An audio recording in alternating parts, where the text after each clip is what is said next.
Hey, I'm back with another chess video. I'm still Igor Smirnov, international grandmaster and chess coach. In this lesson, which called Win Easily, I'm going to show you the easiest way for a win. And I'm not talking about a certain specific opening here. Quite the contrary, I'm going to give you the general path for gaining victories against most club players. First, I'd like you to think about this. Who is your typical opponent? Let's try to describe the most typical modern club player. What is his style and what can he really do during a practical game? First, he can attack. Yeah, that's what they really like to do. Everybody understands that the final goal of a chess game is to mate an opponent's king. Therefore, you need to attack him and to reach this goal. Although there is a strict logic here indeed, this is still a bit primitive way of thinking. Nevertheless, this is the first characteristic feature of a typical club player. Secondly, he can use tactical tricks. Nowadays, every chess player can easily find lots of tactical puzzles in chess books, websites, and so on. That's why many players have a good tactical vision, and those who have an attacking style of play can usually implement tactics in their games. This is when they can be really dangerous for you. These two items are the only weapons which an ordinary club player can use in his games. Of course, it means that he has huge gaps in all other areas of a chess game. In fact, we may say that he don't understand chess game at all, because chess is a strategical game inherently. As I say, they don't play in chess, they play in another game called offense-defense. What I mean here is this. Let's imagine how such a player calculates variations. It goes like this. Now I will play this move and will attack here. He will have to defend. Then I will make that move and will attack there. He will defend. So you see, the only thing he can think about is offense and defense. That's why I call that they play in the game called offense-defense. Well, of course, this is a bit simplification, but generally this is quite correct. Okay, the next question is this: how to overcome a typical club player? This is really simple. As we know, he has only two weapons. Take them away, and he has no chances anymore. I'd like you to remember the next idea very well. When there are no attacking moves, they do not know what to do. Thus, your goal is pretty simple. Create a strategical position when there are no direct attacking moves for your opponent. In such a situation, he will don't know what to do, and when your opponent has no constructive ideas, you will definitely realize your plan sooner or later. This is how you can win lots of games easily, without even doing something special. Maybe you think, come on Igor, my opponents are not so weak, they are much stronger. No, they don't. Most of modern players don't have a real understanding of a chess game. So this portrait, which we discussed a bit earlier, is quite typical for lots of intermediate players and even for some of the title players as well. Now I will show you some examples, and I'd like to make a special note. These are the games between well-known grandmasters. Thus, if this idea is correct for them, then it's definitely correct for your current opponents as well.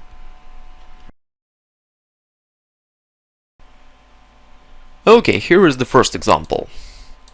d4, knight f6, c4, we can see king's Indian defense. First moves are standard. Okay, let's start here.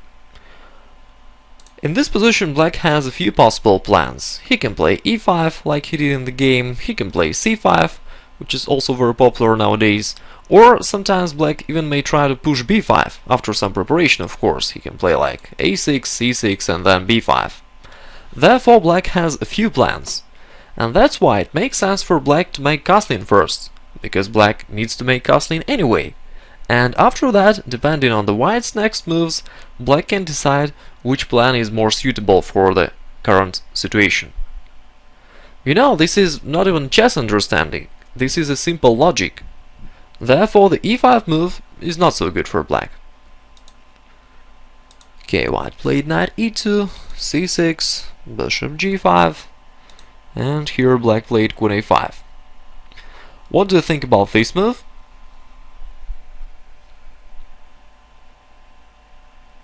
Well, of course, this is a strategical mistake. But anyway, let's try to understand the black's logic. First of all, maybe he was worried about the spin over the black's knight. In fact, this is certainly not a big problem, and it's definitely not what should black care about right now. The next thing, the move queen a5 creates a tactical threat. Now, if white is not careful enough, black can play e takes d4, and this will be a discovered attack on the white's bishop g5. So black found tactics. And as I told you earlier, if they can attack, they will attack, because this is the only thing which they can do. Strategically, the move queen a5 is a huge mistake, however. Because first of all, in opening we need to develop our pieces and not to move a queen. At the early stage of a game, I mean. Secondly, in king's Indian defense, white usually attacks on the queen side. Therefore, we may predict that in the future white will push the pawns there, and the black's queen will give white extra temples for an attack. So, certainly the queen is misplaced there. Okay, white played queen d2, knight d7, d5. By the way, here black already experiences some problems because of the wrong position of his queen. Now white is threatening to take on the c6 and to win the d6 pawn then. And since black don't have a queen on the d8, he don't have a convenient way to protect this pawn. That's why black has to take there and to release the tension. Here black plays h6. Okay, I will not criticize this move too much, it makes some sense, but nevertheless I don't like it too much, because after bishop e3 this pawn is under attack and black can't make castling right now, so he will need to spend additional time for preparing development. And the white's bishop on the e3, by the way, is standing pretty well. Here, except attacking the h6 pawn, it also controls this diagonal, which is very good for white. Okay, here black played a6. Probably black is preparing b5, trying to attack here. Again, as I've already repeated many times, attack is the only thing which they can do, so they will always try to attack. Now, let's talk about some strategical things. As we already know, in the king's Indian defense, it's usually white who is attacked on the queen side. That's why if black tries to push pawns there, it will rather helps white, because it will create weaknesses in the black's position.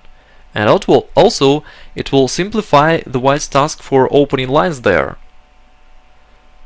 And last of all, a6 is just a wasting of time while black still has an undeveloped position. Therefore, we may say that a6 is a huge misunderstanding of a chess game. And by the way, again, I'd like you to know that the black player is a grandmaster. Okay, white played knight g3, then h5, bishop d3, knight h7. Okay, this is a knight back, which places the knight on the edge, and it's quite difficult to explain this move and what is the reason. Perhaps black was trying to prepare and play the move f5 here. But of course it's quite ridiculous, because first of all, anyway black needs to make castling first. Secondly, since black's position is undeveloped, the move like f5 is quite a suicidal idea. After opening of the position, the black's position will fall apart. And additionally, the black's king side is already weakening by his advancing of the h-pawn. Therefore, this idea is definitely wrong. Okay, white simply castled, black also made castling. Now already we can see that white can use a standard plan, attack on the queen side, white can play something like rook b1, then push b4, and he will get a very good initiative position, and the black's queen will give white an extra temples for an attack.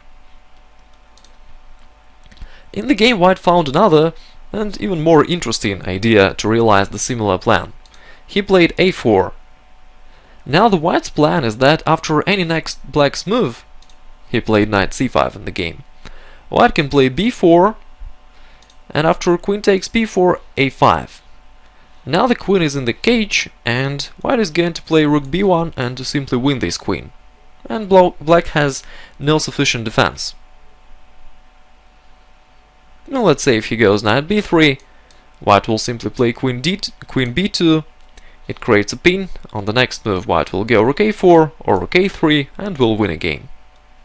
Therefore, during one of the next moves, black resigned. And here is the next example. d4, knight f6, c4, we can see the Nimzo defense, queen c2. Okay, maybe it's a bit early to start commenting, but anyway, I'd like to make one note here. We need to understand that the white's idea of playing queen c2 and then a3, which gives white two bishops advantage, breaks the base principles of a chess game, because in an opening we need to develop pieces. Well, I'm not saying that queen c2 is a mistake. It's possible to play it, yeah, it's quite okay.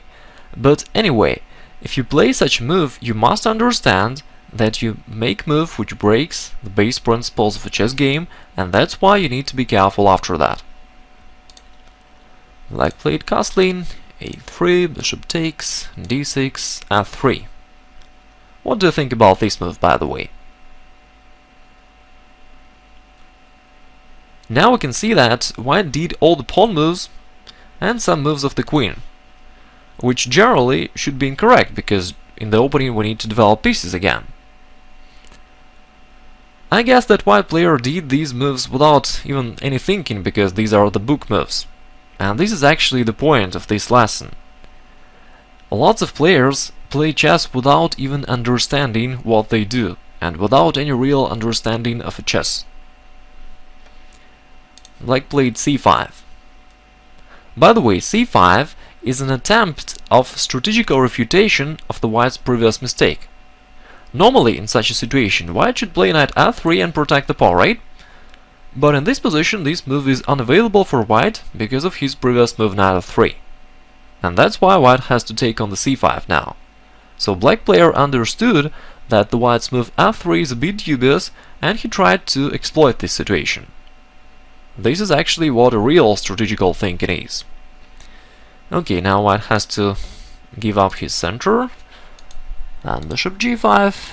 Now everything is quite usual, they develop pieces.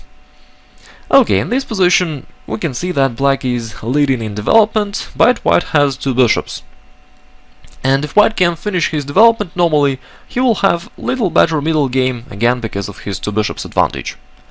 That's why black found an interesting way to restrict the white's bishops. He played queen a5, and after knight e2, e4. The move f takes e4 is forced, and now we can see the black's idea. The move f takes e4 blockades the position. Now the white's bishop on the d3 becomes passive, and the black's goal is to bring one of his knights to e5 and to keep the position blockaded. After that, the white's bishops will not be active and will not be dangerous for black. By the way, I'd like to emphasize that the move e4 is not an attempt to attack and to mate the white's king. Definitely not. This is a strategical plan with the aim to restrict the white's bishops. Okay, so black played knight g4. He's transferring his knight to e5. White plays bishop f4, yeah, that's correct, taking the e5 square under its control and preventing the black's plan. Black played bishop e6, also quite natural move, developing a piece and taking aim at the c4 pawn. When black plays knight e5 somewhere in the future, maybe black will attack this pawn on the c4. Here white played rook d1. Well, actually it's hard for me to understand the reason of this move. Obviously white cannot use the d-file here, so why should he place the rook on the d1? Maybe white wanted to protect the d3 bishop, but no one attacks this bishop right now. And even if black will attack this bishop somewhat in the future, white always can play rook d1 when necessary. So why not to make castling, for example? Or the better way is to try to understand the strategical situation, to understand the black's plan and to prevent it. As we know, the black's primary idea is to occupy the e5 square, to blockade the position, and to keep the white's bishops passive. And white has a quite simple way to prevent it. White can take on the a5. This forces the black's knight to go on the edge and also deflects this knight from the e5 square. After that, white can push h3 and push this knight away, and also it will be not possible for black to bring this knight to the e5 in the future. Knight f6, now the c4 pawn been attacked, so white can protect it after rook c1, and everything is good actually. White is threatening to go e5 and to push the knight backward. White still has an extra pawn, although this is a doubled pawn, but anyway, it gives white a little material advantage. If black goes rook d8, white can just protect the bishop, and everything is quite fine. Well, I'm not saying that white is winning here, the position is still unclear, but anyway, white has no problems, and perhaps his position is slightly better. In the game, however, white didn't care about these strategical elements, and he played rook d1. I don't know why. Black played f6, realizing his plan. Now h3, knight e5. Black attacks the c4 pawn, the d3 bishop, and everything becomes good for black. White took there. After f takes e5, the position became totally blockaded, and now the bishop on the d3 is just like a taller pawn. Then white took on the a5, queen takes, now the c4 pawn being attacked, and white has to play rook c1 here just to protect this pawn. This already shows that the move rook d1 was a mistake. Now white has to waste time on playing rook c1. And right now black controls the f-file, so white can't make castling anymore. On one of the previous moves, instead of rook d1, castling was a very easy solution for white, while right now it's not possible at all. Also, we can see that the white's position becomes passive. Black has lots of ways to develop his initiative. He can attack the bishop d3, after rook d8 he can attack the white's weak pawns, and so on. Black won this game pretty easily after that. I'd like to make a special note here. You see that black didn't make anything special. He didn't make an opening novelty, he didn't calculate variations 20 moves ahead, he didn't find a sudden combination. He made a normal positional moves, while white player didn't know what to do. This is a quite typical situation, and this is how you can win games easily against your opponents who only can attack. And here is another example. I skipped the first moves because they are theoretical. Here white played h3, preparing a bishop's development. Black replied rook e8, bishop e3. Here black plays a5. Right now these all are theoretical moves. But nevertheless, let's think about them. White develops his pieces step by step, while black makes a lot of pawn moves and rook moves. So it already means that there is something a bit dubious in the black strategy. Okay, let's move on. Queen c2, a4, rook d1. Still we can see the same situation. White gradually brings his pieces into the game, while black, well, tries to use some tactical tricks, like on the previous move, white can't take the pawn because instead of rook d1, because black will take e takes and then will take the pawn on the e4. So black cares about some tactical tricks instead of trying to think strategically and trying to understand what generally he should do. Okay, now after rook d1 he played queen a5, then rook b1. Here black took e takes d4. Well, I guess black player did these moves unthinkingly just because this is a well-known idea. Bronstein played this 50 years ago, so modern players can just repeat the ideas of old masters. However, there is a huge problem here. You cannot play chess unthinkingly. So when Bronstein played these moves, he understood what he did, while modern players just repeat them, without understanding that the move e takes d4 gives up a center, which is a strategical mistake. Usually we need to keep the center, and not allow our opponent to get a big advantage here. Okay, knight d4, knight c5. This actually provokes white to play b4, and white will definitely do it. Now black is hoping to attack white somehow after queen b4 and then maybe attack the b3 weakness. So again, black is trying to create an attacking position without enough strategical reasons. White has an advantage in the center, all the white's pieces are active, so the black's attacking attempts will not be dangerous for white.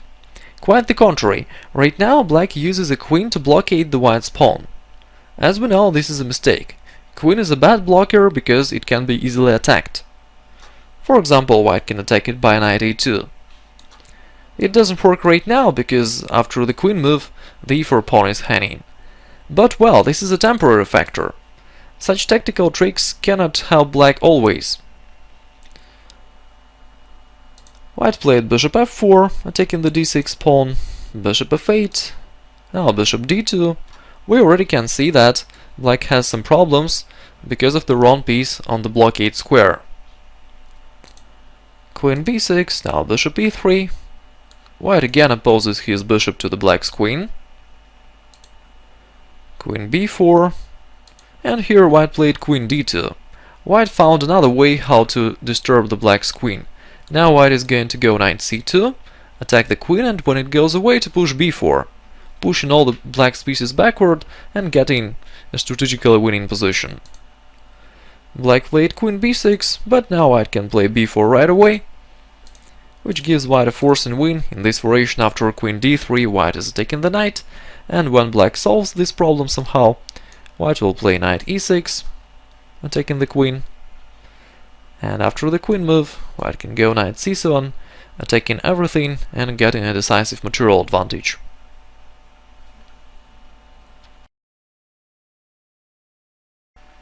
A general conclusion from this lesson is pretty simple.